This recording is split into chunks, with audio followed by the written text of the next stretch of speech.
Hey y'all, welcome back. It's Astronaut. Thank you so much for joining. I am so excited about this video. We're going over a pretty detailed matchup guide on how to play Fusion Mew versus Lost Zone Box.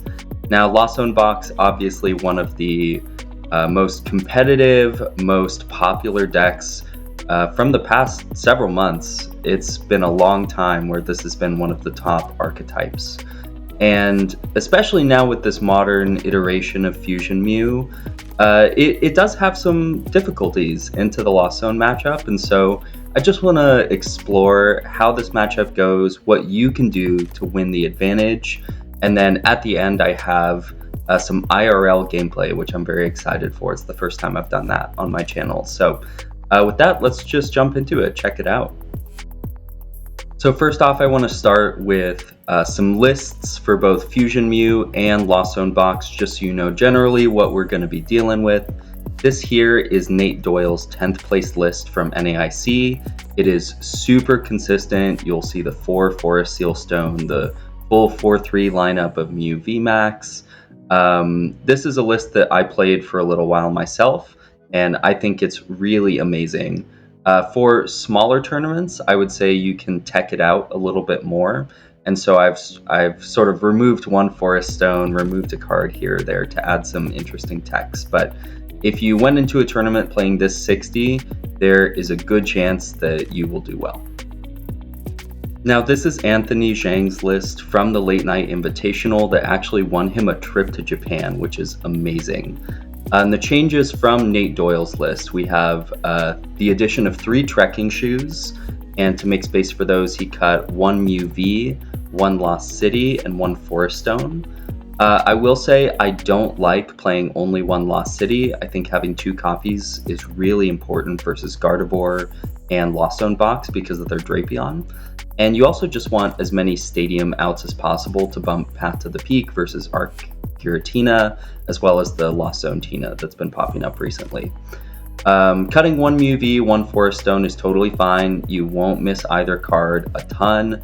I personally like the 4th Mew, so I've been sticking with that, but it's just a matter of extra consistency via more good cards versus trekking shoes to dig through your deck a bit faster. There are also 3 extra ball search cards that I think are pretty standard across any Mew list. In the previous one, it was 2 Feather Ball and 1 Nest Ball. In this list, it's 2 Nest Ball and 1 Heavy Ball. I will say I don't like 2 Nest Ball. After turn 1, they clog your hand pretty badly. And I also don't like 0 Feather Ball because it's a lot harder to find your VMAX than it is your basics. And that's just a free VMAX, or on turn 1 if you need it, it's a free Mew V. No matter what, it's an insta-playable card, so I love Feather Ball. I do love the 1 Heavy Ball though, and that's something that I would love to find space for in my list. And the last change is playing 2 Iono instead of 1 Judge and 1 Iono. And what I'll say there is I prefer 1 Judge and 1 Iono because Judge is usually better in the early to mid game, where Iono, if you're resetting them to 6 cards in hand, it's not really disruption, it's just changing their hand. Versus down to 4 cards with Judge is actually potential disruption that could hold them back. And if you want to Iono twice, you have Palpad. So I think overall, the 2 Iono is not necessary, but it does mean that you have a more consistent disruption in the late game, which is very good versus Gardevoir, versus Lost Zone, even things like Arceus and Chien-Pao. Now onto the Lost Box list. So this is Victor Ong's 5th place list from NAIC. Some cards to note in this one, he's playing Lumineon V, Echoing Horn, Palpad, and low energy counts, only 8. Back when we were seeing the Kyogre deck, or the Kyogre version of this deck, being really popular, we were up to 11 energy. This one's all the way down to 8 now. And then this is the 3rd place list from the Late Night Invitational Last Chance Qualifier number 1. And the changes here from the previous list, we're adding 1 Raihan, 1 Roxanne, a Nest Ball, a Pokegear, a Psychic, and a Lightning. And we're taking away a Lumineon, an Ultra Ball, Palpad, Super Rod, Lost Vacuum, and Echoing Horn. The stadium count is different as well. This one has 2 Artisan and 1 Beach Court instead of 2 Pokestop and 1 Artisan. And this list is also showing off the Sky Seal Stone. So it's 1 Forest and 1 Sky Stone instead of 2 Forest Stone. And I did mostly want to show off this list because of the Sky Stone. This is the most dangerous version of the deck versus Mew VMAX. And we'll get into that a little bit later. But because IRL events are closed list, unlike online events, you just never know what cards your opponent's going to be playing. So my assumption versus Lost Box is that they're playing 1 Clara, 1 Boss, 3 Super Rod, 1 Echoing Horn, and 5 stadium bumps between the hard stadiums and their vacuums. I'm also just going to assume 3 Psychic and 3 Lightning because I don't want to get burned by thinking they can't Dragonite or Raikou, and then they pull out the extra energy for the KO. And 2 Forest Stone is standard, but you try to play around Sky Stone as much as you can, try and be ready for it. But every other count in the deck is pretty normal or just isn't too important to the matchup. So some general matchup notes. Lost Box versus Mew is a very close matchup. In limitless online events, Mew only has a 40% win rate versus Lost Zone Box, but I found the matchup is a lot closer if the Mew player knows what they're doing. So in the last 3 events that I've attended for championship points, I've hit 8 Lost Zone Box across those 3 events with my Mew deck, and I went 6-2, and one of those losses was just absolutely ridiculous. They hit the turn 3 Kyogre for the full 250 damage to take 4 prizes. So I just had no chance no matter what I did in that one. But overall, I would consider this matchup a 50-50 with a lot of room for skill expression. So you play 2 techs for the Lost Zone Box matchup, and fortunately they are pretty useful in other matchups too. Switch Cart is amazing if you're able to hold on to it for later in the game, because if they Moonlight Shuriken and put 90 on a Genesect, you can minus 30 to take it out of Sableye range, which pushes their win condition back by a turn. And sometimes that 1 turn is all you really need to win. So in those games, Switch Cart actually is the most valuable card in the whole deck. Cleansing Gloves, also really good for Psychic Leap, so you can save power tablets for their V attackers. Another thing to note, Boss usually isn't very important versus Lost Zone Box because you're fine KOing whatever they have active. I wouldn't get rid of both of my Boss and Pal Pad unless I really absolutely needed to, but usually Escape Rope and KOs on the active are enough. The exceptions are if you can Lost Zone their Greninja, that's a huge hit to their consistency. And if you can KO a benched Pokemon V before it attacks, that's a huge help as well. But next, you always want to force them to take their last KO with a V attacker.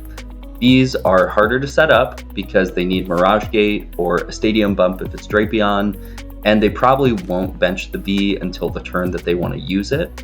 Whereas if all they need is a Psychic Energy to use Sableye and they can Lost Mine for game, you're in a really bad spot.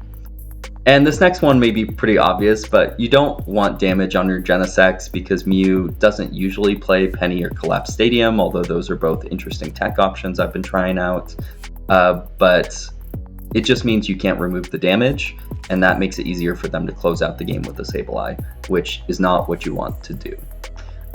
In terms of disruption, at most, they probably play 1 Roxanne to disrupt your hand. If it's the Lost Tina version, they could play up to 3 disruption supporters, but we're focused on the Turbo Lost Zone Box, which is the most popular version of the deck, and in my opinion, the best version of the deck. But Roxanne won't hurt you unless you have pathed yourself and them, and then they Roxanne, but for the most part, you don't need to worry about any sort of disruption on your hand. And the last thing I'll say is about Psychic Leap, and finding the right times to Psychic Leap can give you a huge advantage. I don't have a ton of notes here because it is very board dependent, but some pretty common situations where you'll Psychic Leap are if they have 3 prizes left to your 2 prizes, and you can leap your only VMAX out of play which means that they guaranteed can't win next turn, and then all you have to do the next turn is find a VMAX and an energy, and that way you can win with your next attack. Another situation, if you have a damaged VMAX in play and you want to remove it from play so they can't KO it with Dragonite or Raikou, then you can leap into a fresh VMAX. You can leap into a Genesect, into an Ice Cube. Just depends on what you're okay giving up, because you should always assume that they can KO whatever you're putting active. Now, some more important matchup notes. The game does usually come down to 1 to 2 turns late in the game. So they KO your VMAX. Now, you hopefully have thinned your deck enough that you can find the right cards so that you can keep up the tempo, find that 6-card combo you need. And so here's what you need. You need a new attacker and energy, and enough damage modifiers to KO their V attacker. So if it's a Dragonite and you have a double turbo energy attached, you're doing 190, which means to hit 230, you need 2 damage modifiers. Whereas if you have 2 fusion on it and it's a Raikou or a Drapion, you need 0. But depending on the situation, you need 0 to 2 damage modifiers. If you're KOing their Drapion, which has just taken 3 prizes on you, you should Lost City it. If they are taking the KO with Raikou or Dragonite, you should Path, because that prevents them from Drapion and KOing your VMAX in return on the next turn. And that's just a quick note why it's important to play 2 Lost City versus Lost Zone box, because you can find it more easily, but it also allows you to play 1 earlier in the game and just sort of burn the card out of your hand, and then you still have a Lost City for later in the game once they Drapion. The final piece is you also need Iono or Judge to disrupt their hand, and which one you play depends on the board state. It depends on what resources you have available, but maybe you are a bit behind and you want to Iono and Judge in back-to-back turns, and you just know that going in. So if they're not going to win on their next turn, maybe you Judge first, you let them play Colress, their other resources, and then you try and Iono them to 1 or 2 cards the turn afterward and hope they whiff on that final turn. That's just one option, but the point is you should evaluate the game state and dig for the card that you need. Sometimes you'll be looking for Iono, but you have to settle for Judge. That's okay too. As long as you're pairing it with the right stadium, you're usually going to be fine. And now these are the 2 ways that you can take your 6 prizes. This is your prize map.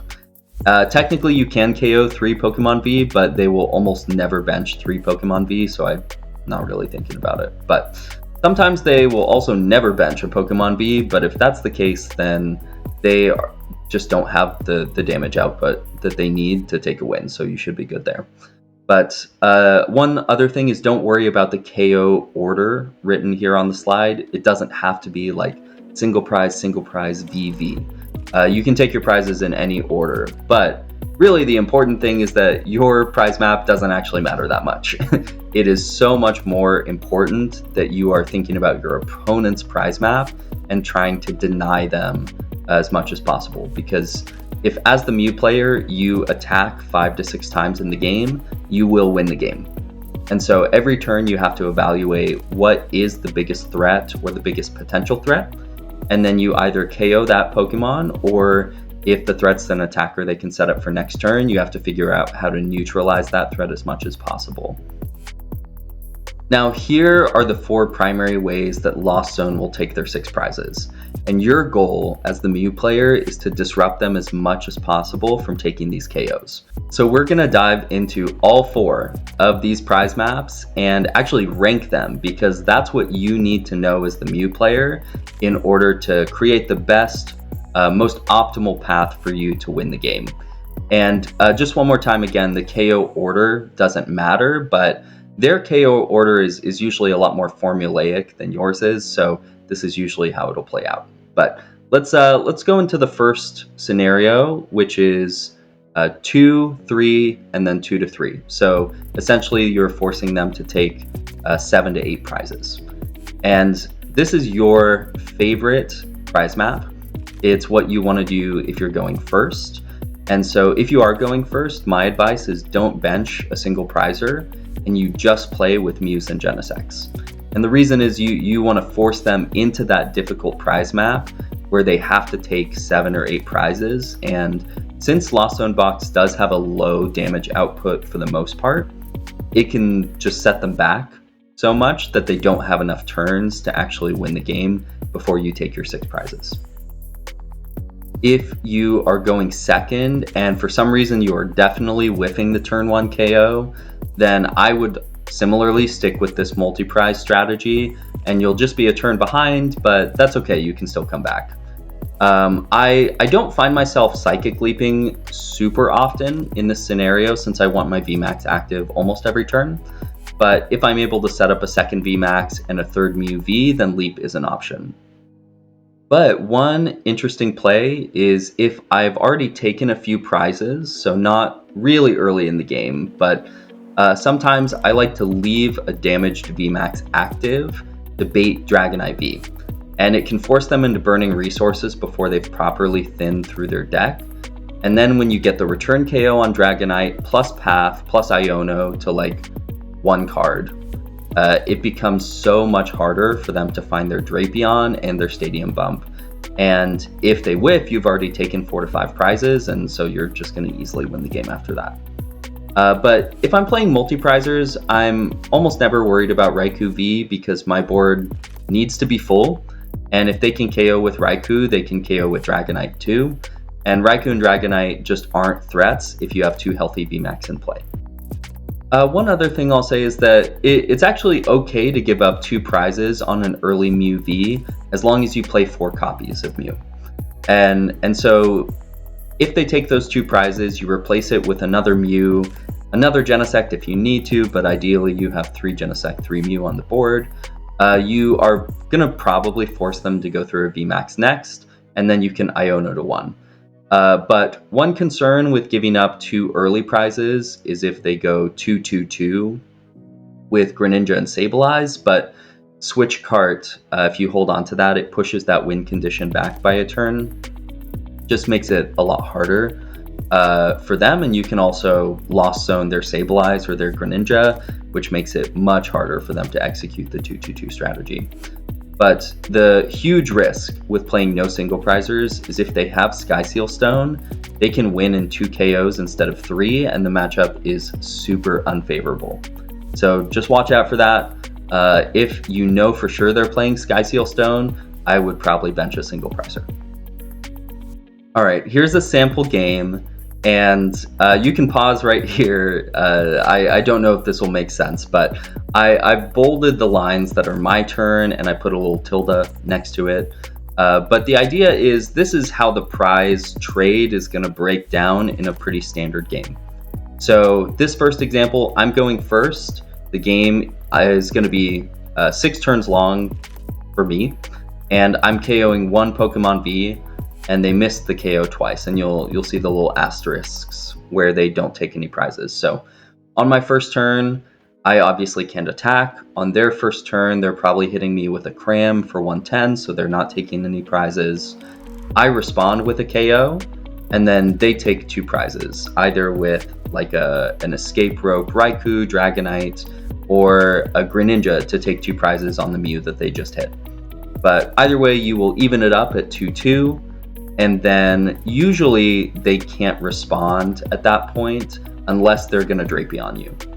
And so let's say in this situation they don't Drapion you, they just don't take a KO, and then you take a KO, take the lead, you're up 3-2.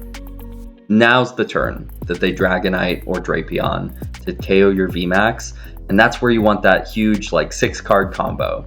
You KO their V Pokemon, and you just need them to miss a KO just this one turn, and then you've already taken 5 prizes, so you win the game. So that's sort of how it all plays out. Here is a second example here on the right. This one's a bit shorter because you KO 2 Pokemon V. So it starts 0-0-0-0. You take the first prize, they respond with 2, but they've benched a Pokemon V, or they've taken those 2 prizes with a Pokemon V. So you KO their V attacker. And next, they KO your VMAX. They only need 1 prize left, But you respond, and now you only need one prize left. And if you hit them with the Iono to 1, it's pretty easy for them to whiff what they need, especially because the shorter the game is, the less they've been able to dig through their deck, which means that those Ionos or judges are going to hurt a lot more. So on to our second prize map. This is our second favorite prize map. This is the most common one that you'll see when you're going second, and it involves a single prizer. So if you're going second, the fastest way to win is to take a turn 1 KO, but that obviously comes with some risk, because if you bench a single prizer but whiff the turn 1 KO, you are usually in a worse spot at that point than if you only had multi-prizers, because like I said before, we want to force them into a really difficult prize map, take more than 6 prizes, but by benching that single prizer and not using it right away, it's basically just a free prize on the board for them. But sometimes also accelerating the game, it puts you on a clock, and sometimes Lost Zone can dig through their deck more efficiently than you. And so if you miss a big KO at some point, you are punished way harder for it than if you only had multi-prizers in play.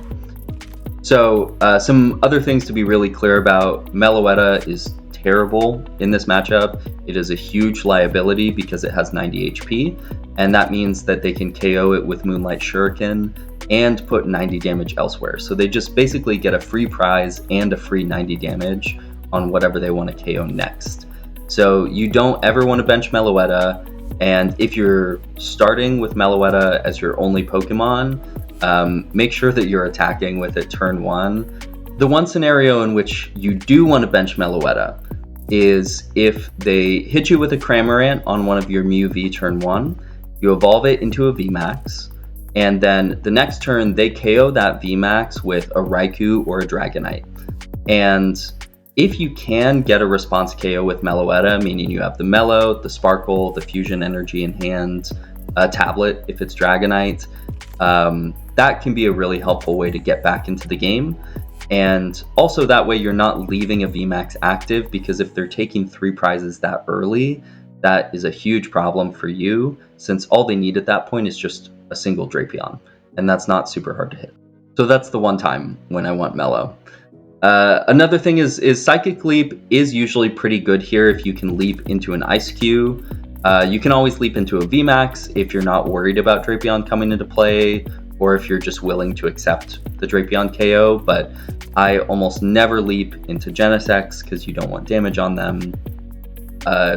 Depending on the situation, you can leap into a basic Mew V, but you have to accept that they can KO it with a Dragonite or a Raikou. So you have to be okay with giving up those 2 prizes. But some things to watch out for in this prize map, in this game plan. In general, if they KO a single prizer, it is much, much easier for them to end the game with a Lost Mine on Genesect, which is not what you want. Another thing is that Switch Cart is a lot more important in the deck when you go second. It might even be the most important card in the matchup. And a really creative way that I have lost before is after they KO'd a VMAX, I had already burned my Switch Cart.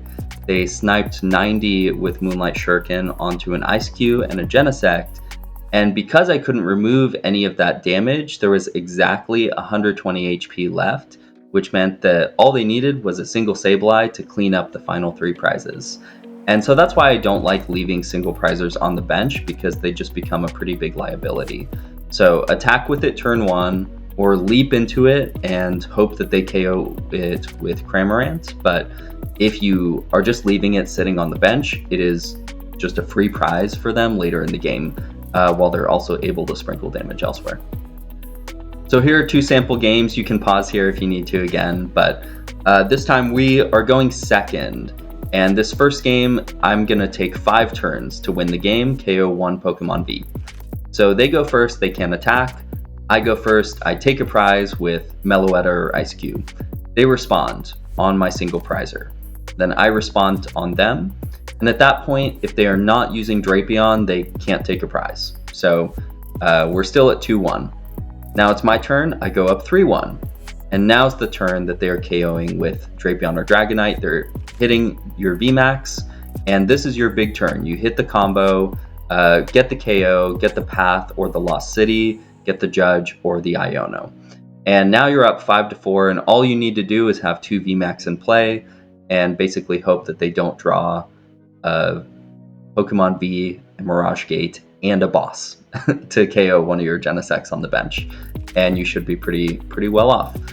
So they do have to miss a KO twice, but it really just comes down to, did they Drapion on that, I guess on their 3rd turn, or are they waiting to Drapion? And then on that final turn, you need them to miss no matter what. But that one is a lot easier for them to miss. So I think it's just about getting to that point in the game. Here on the right side, this is like the shortest game versus Lost Zone box you'll have. You're going second and you KO 2 Vs. So same pattern. On my first turn, I'm KOing with a single prizer. They respond. I KO one of their Vs that they've benched, and they respond with a Drapion and KO my VMAX. I knock out the Drapion, they whiff the KO, and we win on the next turn. So you can get some pretty short, aggressive games when you're going second and you get the turn 1 KO, but it's definitely not as stable of a matchup. It's a bit more risky than if you were just going multi-prizers and going first. Here's prize map number 3. This is obviously a lot less favorable for you, but it's not unwinnable. They only need to attack 3 times, which is the problem. Usually it is Cram, then Dragonite, then Drapion. And so that means that they can whiff KOs, or they can even whiff attacks a lot more often and still win the game if they're going 3-3. So some ways that you can get around this. You have Psychic Leap to remove VMAXs from play. If you're responding to the first VMAX KO with a Meloetta, that's another way to throw off the prize trade. But one actual debate I've had with myself is about what to do if they punch your active Mew V with Cramorant on turn 1 or turn 2. And there are a couple things you can do. You can evolve it and take it out of Greninja range, or you can leave the 2 prizes open for them. But if you do evolve, you attack with the damaged VMAX or the fresh one.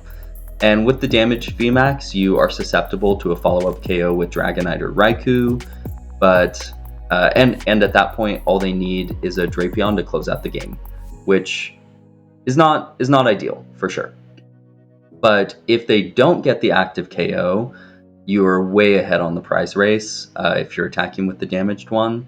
But I do think I like a bit more attacking with the fresh VMAX, because to KO your damaged VMAX on the bench, they would need their V attacker plus Mirage Gate plus boss, or they have to start with Drapion, take your 3 prizes, and then after you Iono Lost City them, then they have to set up their V Pokemon with the Mirage Gate, with the Pokemon V on the bench, with the switching outs, and KO your second VMAX, which often Iono to 3, it can be a little bit harder for them to do that.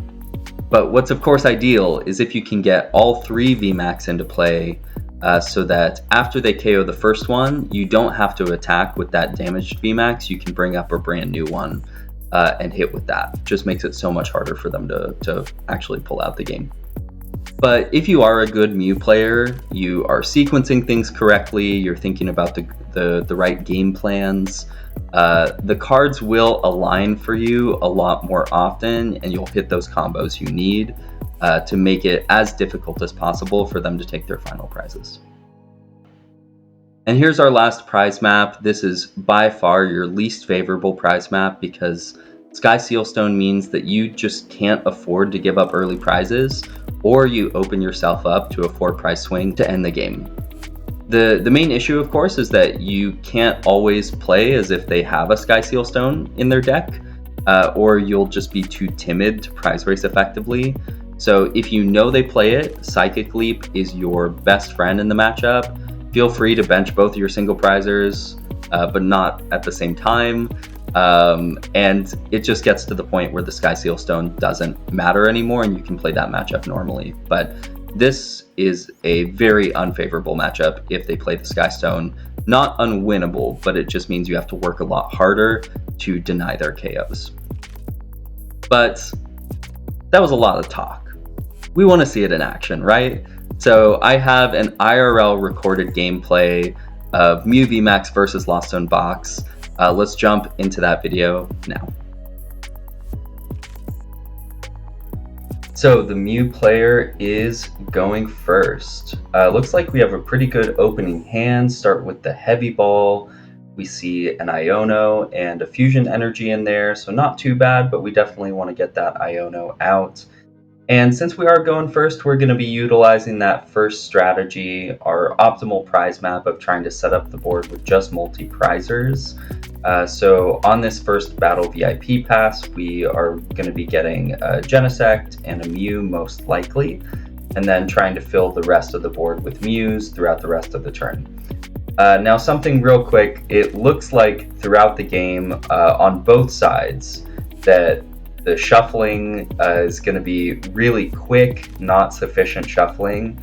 I just want to be clear up front that we did sufficiently shuffle the deck. I just cut the shuffling out in the editing process to save time. But we get a couple Fusion Strike systems, get another Mew on the bench, and looking at this hand, I'm actually very happy with this. We have a switching card for next turn that can heal this Genesect. We have an energy, a VMAX, and our path, and we don't want to get rid of any of those things. So over on the Lost Box side, starting off with a Colress, which is what they definitely want. And this third card, it could be a Mirage Gate. I actually kind of like the Pal Pad here because as the Mew deck, you are going to try and judge and Iono them mid to late game and hope that they don't hit their Colress or hit the cards they need. And so putting two Colress back in deck can actually be really beneficial. But we see the Drapion is in there, and the deck was shuffled. Then we'll draw two off conceal cards. Just getting 4 in the Lost Zone this turn, and then hit that Genesect for 110 in the active spot. So this is a pretty standard, straightforward turn. One thing to note, that Ancient Crystal that we just sent to the Lost Zone is a proxy Forest Seal Stone. We just ran out of Forest Stones, so that's what we got. But Cram hitting for 110, which is pretty good from the Lost Box side, but we do have that switch card to reset that damage and take it out of Greninja range, which is nice. We have our VMAX energy. And now the question, do I use Boss? I know that Boss is normally not that important in this matchup, but in this case, we have a chance to go after their Greninja, and hopefully we can draw into a Lost City, and that would just really solidify us in the lead because it would make it that much harder for them to make a late game comeback. So we're drawing more cards with Genesect. We have the second Forest Stone, which is great. Let's see if we can flip heads on this Cram-O-Matic. And that's a yes, that's heads. So yeah, definitely going for this Lost City. Let's just take the Greninja out of play and make it a lot harder for them to draw the cards that they need late game.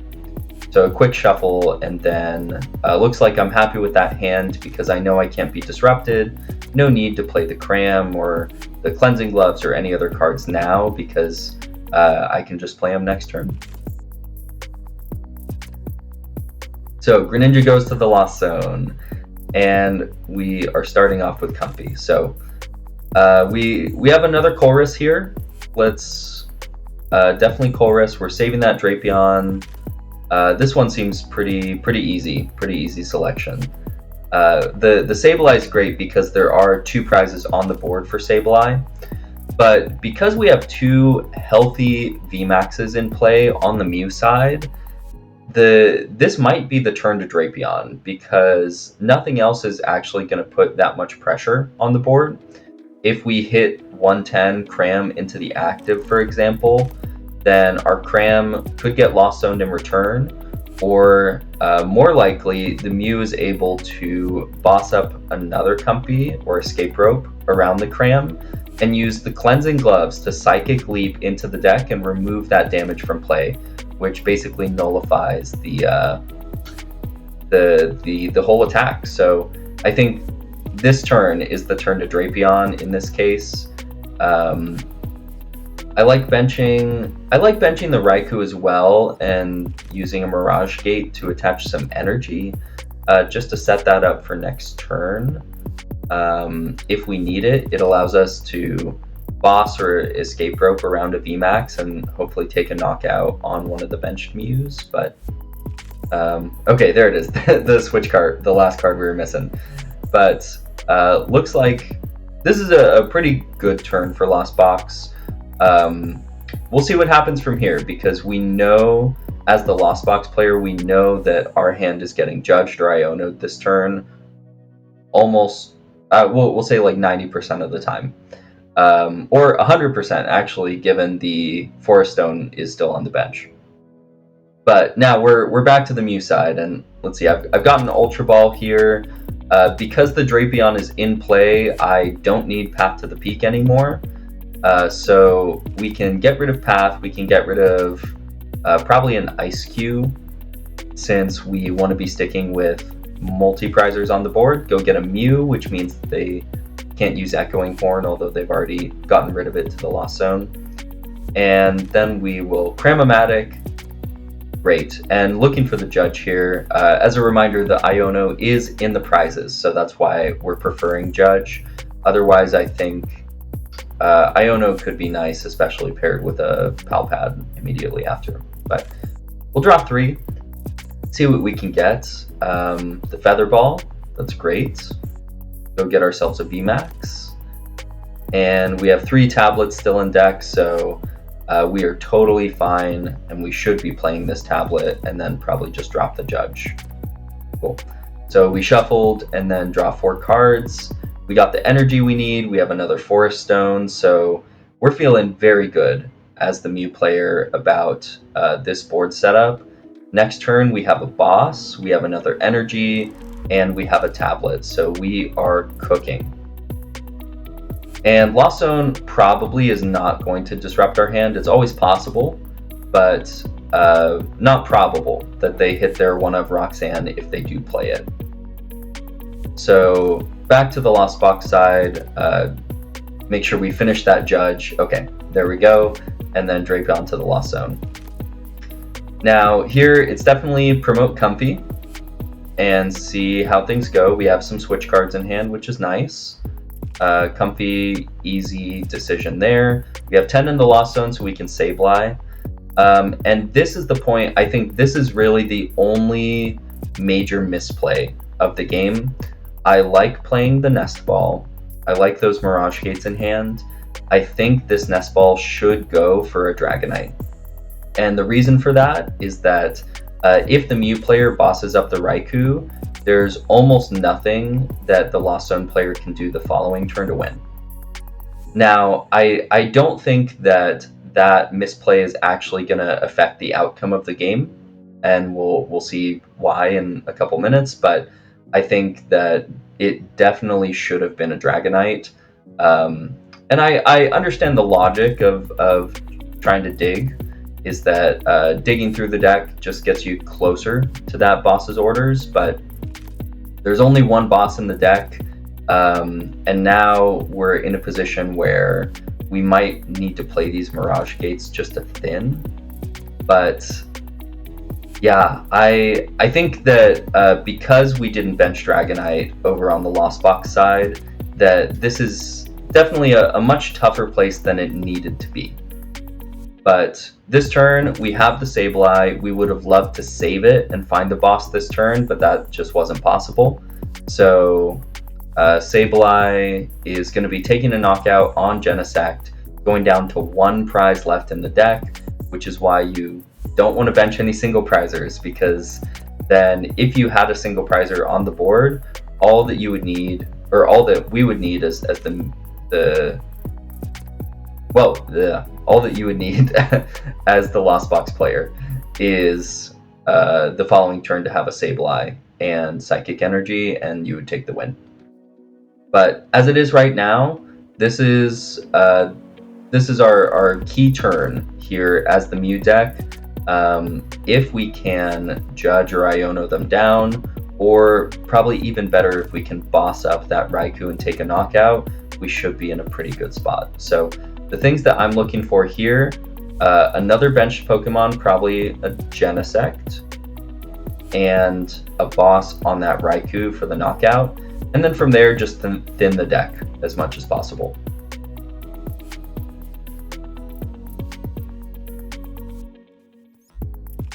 Yeah, looks like we will never need the Alessa Sparkles, so totally fine to get rid of those. We have switch outs in the deck. We have a double turbo left, so we're all set. Quick shuffle of the deck off screen, and there's that boss onto Raikou. So Raikou coming up into the active spot. Mew is going to be taking a knockout. But before that, we are just going to dig a little bit more. But as the Mew player, you see how you can control the pace of the game, especially when they do bench more than one multi-prizer, that you just get to your win conditions so fast that it can often be really hard for the Lost Box player to keep up. So I'm feeling good about this hand. We have energy, we have a vacuum if we need it for some weird reason, and we're down to one prize left. So at this point, Lost Box will win the game if they get an attacker and a boss's orders.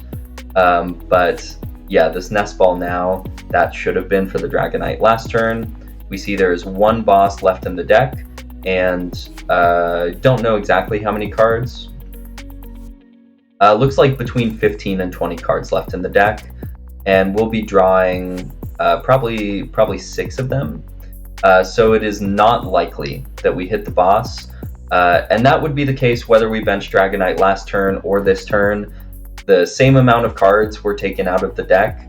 In fact, we even dug a bit further, so maybe it'd be more like 20 cards left in deck searching for that one-of boss if the Dragonite was on the board. But because we have 2 VMAXs set up, that's how you proof yourself against Escape Rope, and so the ropes don't make a difference. So let's get rid of that Sableye, panic Pokestop, and there's the boss that we needed, and the stadium to get rid of Lost City. But at this point, it's looking like a lost cause here. So Clara just gets some energy out of the deck, I suppose. But the only thing they can't immediately knock out is a Dragonite, so I guess we have to retreat into Dragonite. But back to my side is Mew. We just see the pass there, and all we need is a power tablet or a boss's orders, and we're good to go. As a reminder, the escape rope means that it's okay that we didn't reset our Mew there, because the rope reset it for us. But that's the end of the game right there. So just a good IRL example of how the matchup can go. There was that pretty big misplay on the Lost Box side, but when it came down to it, we were looking for 1 card out of maybe like 20 cards in the deck. And if we didn't hit it, just like you saw, they didn't hit it in the video, then Lost Box is taking the L. But a good showing from Mew VMAX. That is exactly how you want the matchup to go. Just make it as hard as possible for them to take their 6 prizes. But that is all I've got for the video today. Thank you so much for watching. Please do like, comment, subscribe. Makes a really big difference for me as a very small content creator. But I just want to be able to share the love of Pokemon with as many people as possible. And by liking and subscribing and commenting as well, you are helping me with the YouTube algorithm get this video out in front of more people. But for anyone who is attending the World Championships coming up, I hope you have a great time in Yokohama. For anyone who's going to be watching at home like me, I hope you enjoyed the stream. Either way, I will catch you in another video coming up soon, and thanks again.